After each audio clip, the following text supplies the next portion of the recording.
우울증 환자는 대상 대신 자신을 공격하는 경향이 있고, 편집증 환자는 대상을 비난하고, 경계선 환자는 행동을 한다. 충동에 따라 행동하는 것은 그러한 환자를 현격한 정신병으로부터 상대적으로 자유롭게 할 수 있지만, 공격을 즉시 해소하려는 압력은 살인이나 자살로 이어질 위험이 있으며 치료사에게 그들을 통제하려는 열망을 불러일으킨다. 이런 역전을 불러일으킨다는 얘기예요. 분열증 환자나 우울증 환자들은 자기 스스로를 공격해요.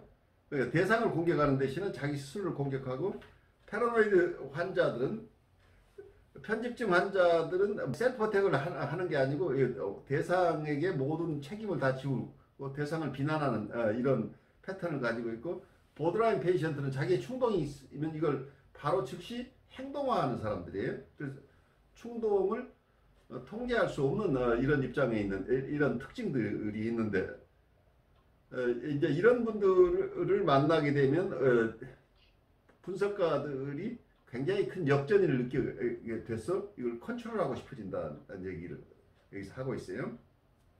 우리 그 다음으로 가죠. 환자가 전언어 상태에 있을 때 행동은 이해하고 통찰을 전달하는 데 지배적이며, 행동을 기현시키는 방법으로 언어화를 개발하는 것보다 덜 중요할 수 있다.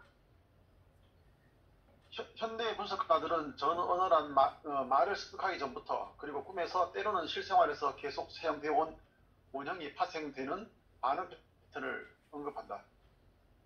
프로이트는 가장 적절한 반응은 항상 행위라는 것에 주목하였다. 하지만 한 영국 작가가 재치있게 말했듯이, 처음으로 적에게 창 대신 학대의 말을 던진 사람은 문명의 창시자였다. 학대의 말에 욕을 했다는 얘기죠. 그러니까 실제 공격하는 대신에 언어로 표현했다는 얘기죠. 컴버거는 행동화를 제어하기 위해 여러 매개 변수를 권고했다. 그는 분석가의 중립성을 보호하기 위해 사전에 필요한 시간 외에 환자의 삶을 구조화하여 한계 설정을 제한한다. 환자가 사전에 정해진 규칙을 스스로 준수할 수 없는 경우, 컴버거는 치료팀의 다른 구성원과 심지어 입원을 의뢰하는데, 시간 내에 기술적으로 중립적인 방법으로 전이를 자유롭게 다룰 수 있을 때까지이다. 그래, 이 얘기는 무슨 얘기냐면, 여러분 컴버거는 자아심리학자죠. 자아심리학자니까 클래시컬한 이론 입장에서 분석가는 중립적인 뉴트럴한 입장을 취해야 된다고 하는 기본적인 입장을 가지고 있죠. 보통 현대적 시분석이나 코우시나 이런 공감적인 정서적인 커뮤니케이션이라고 하는 것은 중립적인 입장하고는 상반되는 거죠. 중립적인 입장을 견지하면서 해석 중심으로 환자를 돕기 때문에, 그렇기 때문에 어때요?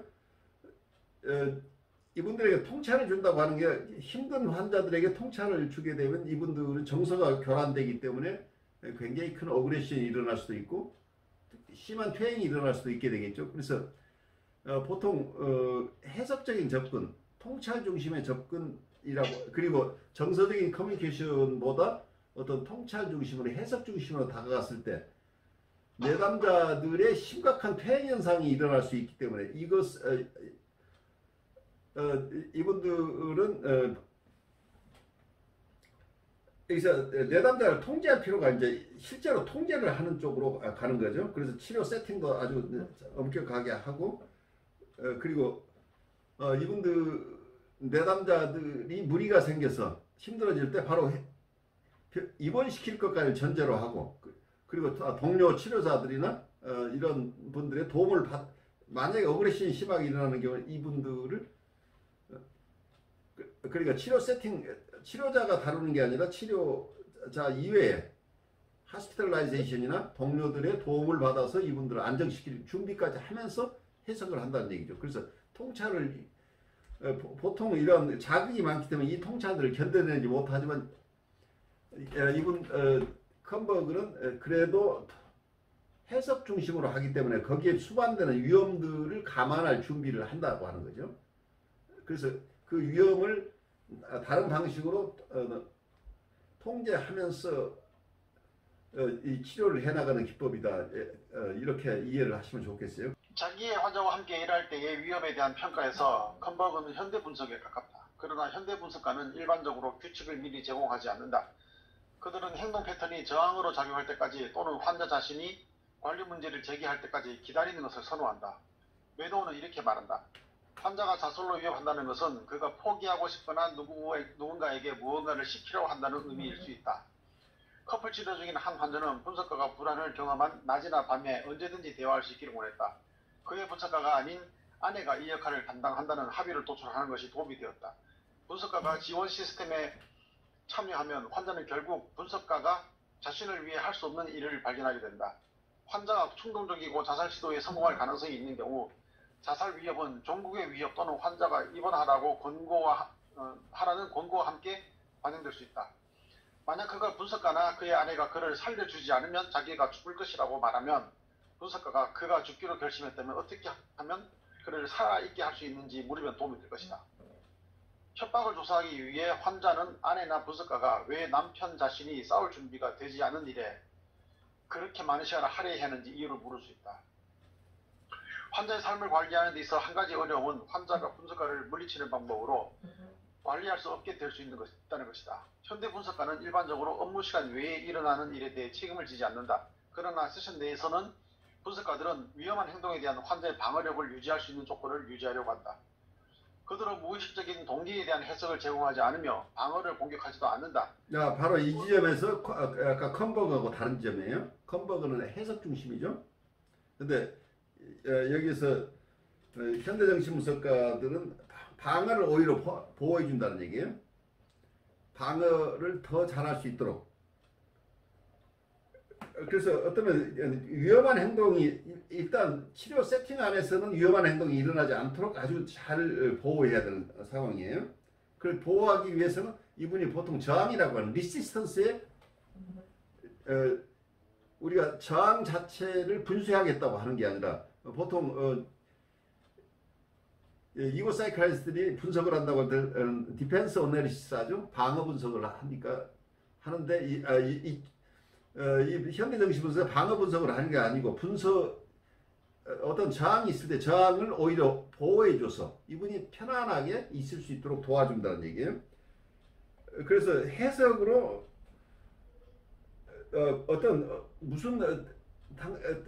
이분들의 무의식적인 어떤 동기를 해석해내지 않고 그리고 이분들이 가지고 있는 어떤 방어를 공격하지 않는다는 거죠. 그래서 이분들이 치료 세팅 안에서 충분히 보호받는 이런 이분들이 감당할 수 없는 상황으로 정서적으로 지나친 자극이 가지 않도록 한다는 점에서 컨버그의 자아심리학적인 측면과 현대정신분석의 이 지점에서는 굉장히 큰 다름이 있다, 이렇게 차이가 있다, 이렇게 이해하고 그 다음으로 가보죠. 그들은 무의식적인 동기에 대한 해석을 제공하지 않으며 방어를 공격하지 않는다. 주어진 환자가 받아야 할 최적의 자극 정도를 결정할 때 분석가의 반응을 얻기 위한 환자의 노력에 따라 결정된다. 이것은 분석가가 무엇을 말하려는 욕구보다는 환자의 접촉에 의존하기 때문에 접촉 기능이라고 한다. 분석가는 접촉의 특성상 환자가 편안하다고 느낄 정도로 환자와 가깝거나 멀리 떨어져 있다. 접촉 기능을 관찰하면 분석가가 역전이 반응을 관리할 수 있는 하부 구조도 제공된다. 여기서 굉장히 중요한 얘기가 컨택 펑션이라는 말이 나왔죠. 접촉 기능이라고 하는 게 우리가 이분을 어떻게 도울 것이냐를 결정하는 게 내담자가 어떻게 접촉해 오는가에 따라 거기에 걸맞게 반응을 해야 된다는 얘기예요. 그 내담자의 컨택을 따라간다는 얘기예요. 내담자가 조용히 있고 싶어하면 조용히 있어주고 나에게 얘기를 걸어오면 같이 얘기를 해주고 그런 거지 내가 이니셔티브를 쥐는 게 아니라고 하는 점에서 가장 철저하게 내담자 중심의 지금 상담을 얘기하고 있어요.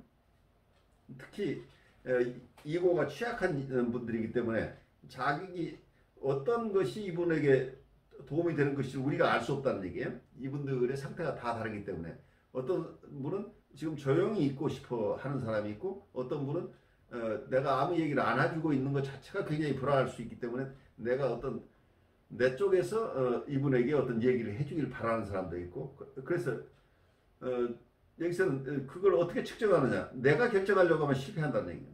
내담자가 우리에게 접촉해 오는 것을 보고 거기에 맞추어서 우리가 내담자를 돌본다 이런 생각을 하시면 되겠죠.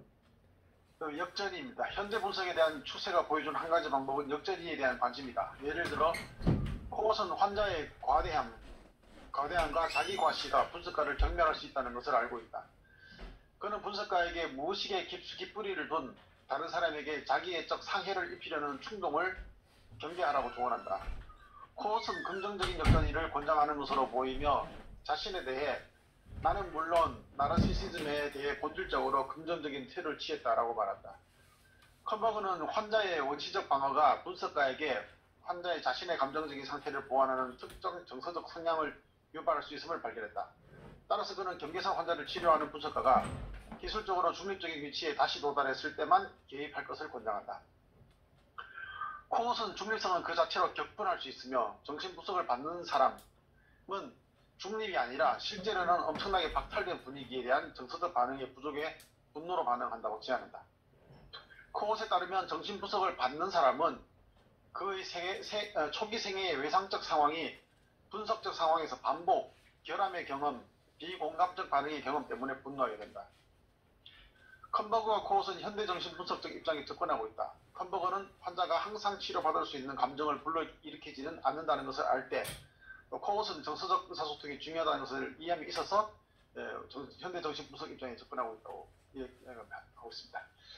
코엇은 공감의 중요성에 대해서는 현대 분석에 가깝지만 현대 분석가들은 긍정적인 반응을 얻기 위해 그렇게 헌신하지 않는다.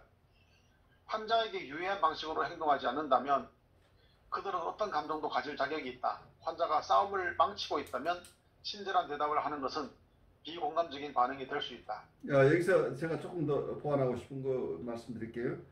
컴버그는 환자가 항상 치료받을 수 있는 감정을 불러일으키지 않는다. 이 얘기는 어떤 얘기냐면 when he sees that the patients do not always inspire the feelings it would be therapeutic for them to receive.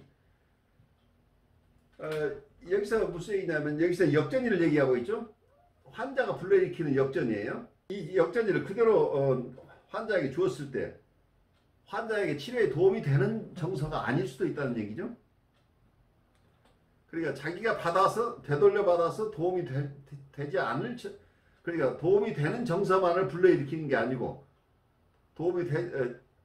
그 정서를 되돌려 줬을 때 오히려 그게 자기에게 상처가 되거나 도움이 되지 않는 이런 정서도 불러일으킨다는 얘기죠. 그래서 컴버그가 봤던 이 역전 속에는 우리가 내담자에게 돌려줄 수 있는 역전과 돌려줄 수 없는 역전이 있다. 이렇게 좀 확대해서 보면 어떨까 싶어요. 그래서 이 역전이가 우리가 내담자와 관계에서 역전이가 있다고 해서 그 역전이를 바로 사용하는 것은 금물이에요.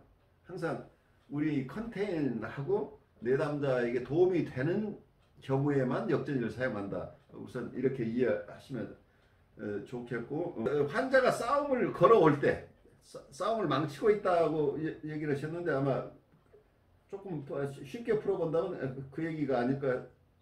환자가 호전적으로 다가왔을 때 친절한 대답을 하는 것은 그게 공감적인 반응이 아니란 얘기예요. 어떤 게 환자가 계속 나에게 어그레션을 표하거나 할 때는 그 어그레션을 거기에 공감하는 방법은 어떤 면에서는 이때 내담자에게 필요한 정서가 뭐냐, 공감적인 반응이라고 하는 게 경우에 따라서는 이분의 어그레션을 내가 어그레션으로 되돌려 줘야 될 경우도 있어요.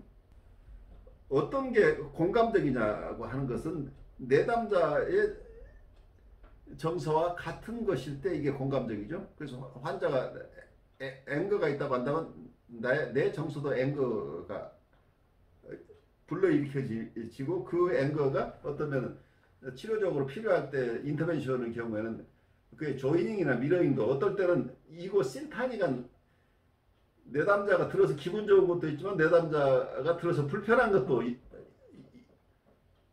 적절한 조이닝이나 어떤 미러잉이 된다는 얘기예요. 그러니까 주로 이런 공격적인 정서들을 사용하는 것은 현대정신분석 이외에서는 잘 사용하지 않아요. 그래서 내담자가 오늘 선생님 정말 내가 선생님 보러 오려고 하는데 정말 선생님 얼굴만 떠올라도 내가 화가 났어요 라고 내담자가 얘기를 했어요. 그러면 여러분은 뭐라고 반응하고 싶어요? 오늘 정말 오고 싶지 않은 거 왔어요. 선생님 얼굴이 생각나면 그때마다 화가 나는데 어떡하죠? 라고 했어요. 정말 당황스럽네. 네. 근데 어쨌든 그 뭐 일반적인 반응이겠지만 그럼에도 불구하고 여기까지 오셨다는 게 정말 대단하군요. 어떤 코어적인 조금 더 이런 따스함으로 다가가고 싶어 하죠. 근데 현대적인 분석에서는 이와 그렇게 할 수 있지만 어떤 경우에는 그러니까 이고 센타닉하게 하는 거, 이고 디스타닉하지만 공감이 일어날 수 있느냐는 얘기. 이 사람이 화가 났는데 내가 이 사람의 화난 정서를 그대로 수용하고 있지 화를 내지 말라고 내가 얘기하고 있죠. 그래서 때문에 화가 났니 하고 묻겠죠. 두 번째는. 근데 이제 이러한 인터뷰션을 내담자가 수용할 수도 있고 수용하지 못할 수도 있는데 만약에 이고 스탠스가 괜찮다고 한다면 이고 디스타닉한 기법은 그래 정말 내 얼굴만 봐도 그렇게 화가 나셨을 텐데 오시느라고 참 수고 많았는데 아까 들어서는 순간 제가 정말 선생님을 내가 왜 이렇게 계속 봐야 되나 하는 생각을 저도 했어요. 라고 한다면 어쩔까요? 아하. 이거 디스타닉하다는 얘기예요. 음. 그래, 미러잉을 하고 있죠. I hate you. Me too예요. 나도 너 싫어. 오케이. 그러니까 아주 좋아요. 이거 스트렝스가 있는 사람, 어떤 사람은 이렇게 하면 그때 자기가 어떤 사람은 이게 공격으로 받아들일 수 있지만 그 내담자에 따라 달라요. 내담자가 그 얘기를 듣고 그러면서 이때 내담자가 정말 긴장이 확 풀리면서 그때부터 자기 얘기를 할 수 있는 경우도 생긴다는 얘기. 자기의 화남을 정말 모르는 줄 알았더니 선생님도 알고 있구나가 되죠. 자기를 공감하고 있다는 것을 이해한다. 계속 괜찮다고 하는 것은 내 화난 것이 얼마나 내가 화났는지를 모르는 것으로 느껴지는데 사실은 나도 너 정말 지겨워 라고 했을 때 그 선생님도 화가 나. 내 화난 정서를 이해하는 분이구나. 사람 같네?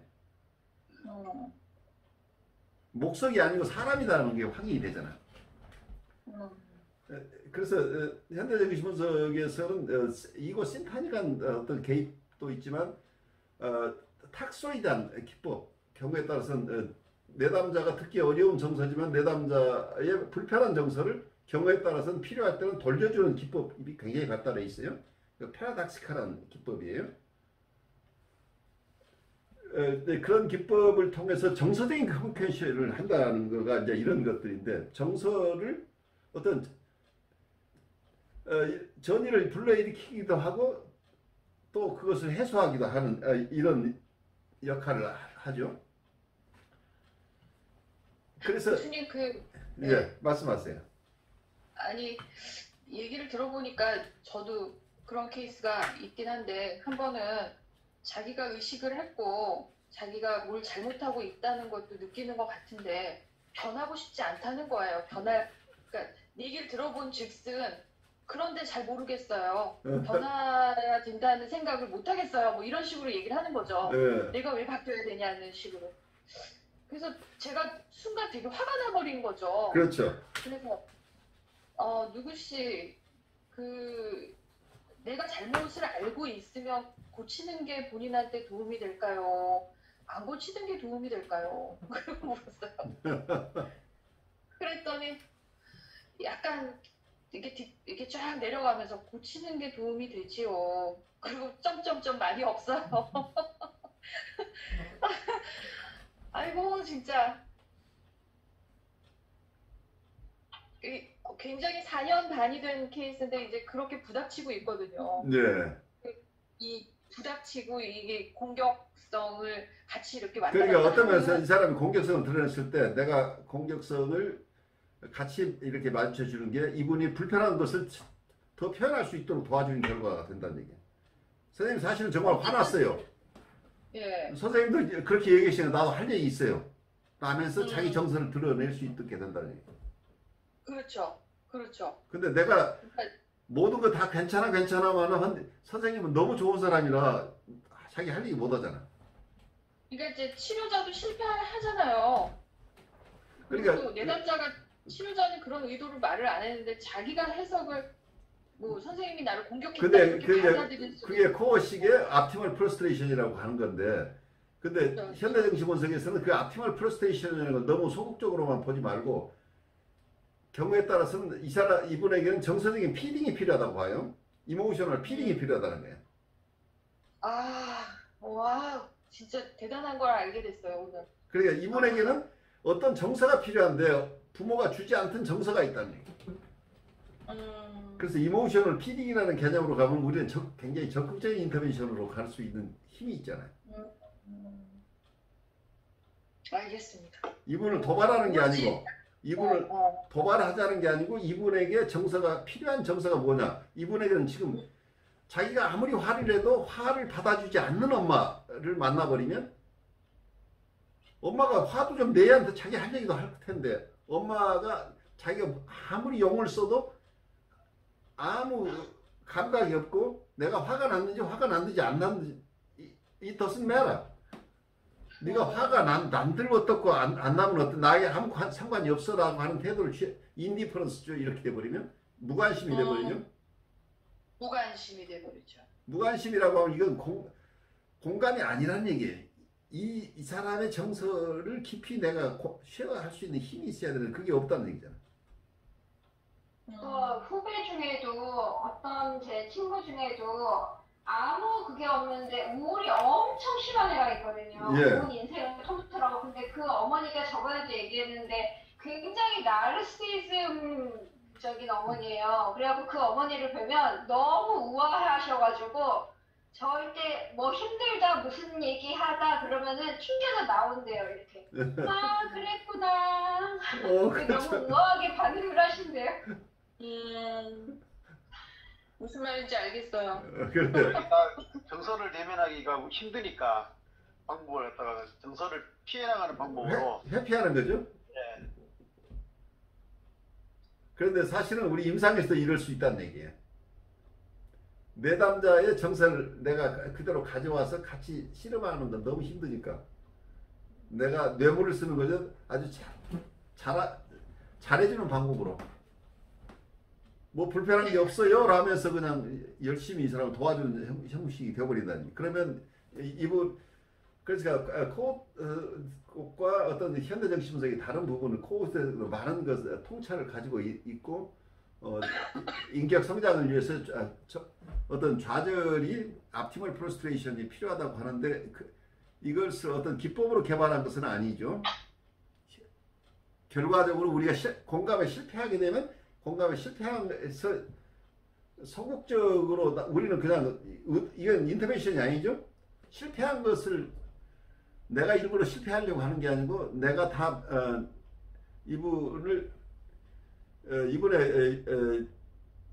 이분의 공감을 다 하려고 했는데 공감에 실패한 경우란 얘기예요. 그러니까 내가 인터벤션을 한 게 아닌데 현대정신분석의 필요에 따라서는 조잉이나 미러잉은 굉장히 적극적인 인터벤션 기법이란 얘기예요.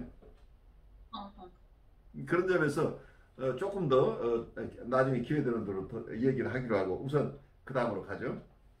컨버그는 유도된 감정에 대한 행동에 관한 그의 주의에서 현대 분석가와 같다. 스파니츠는 분석가가 개입하기 전에 긍정적이든 부정적이든 자신의 감정을 알 것을 권장하지만 그의 치료에서는 정서적이고 중립적이지 않은 의사소통을 허용한다. 스파니츠는 분석가가 갖고 싶지 않거나 또는 환자가 갖기를 원하지 않는 감정이 저항의 초점이 될 것이라고 믿는다. 내 경우에는 이 글을 쓴 사람이죠. 내 경우에는 나약하고 자살하고 싶은 충동에 사로잡힌 소녀에게 그녀가 자살할 경우를 대비해 정신과 의사를 만나보라고 제안하기가 어려웠다. 다음 세션에서 그녀는 나의 무감각함에 대해 조롱하는 말을 했다. 그러나 자살 위협은 한동안 완화되었다. 이 경우 나의 저항은 환자 그리고 나 자신이 자신의 편에 있는 동정적인 청취자가 되어 있다고 느끼고 자살 위협에 내포된 근본적인 공격을 처리할 필요가 없도록 하는 것이었다.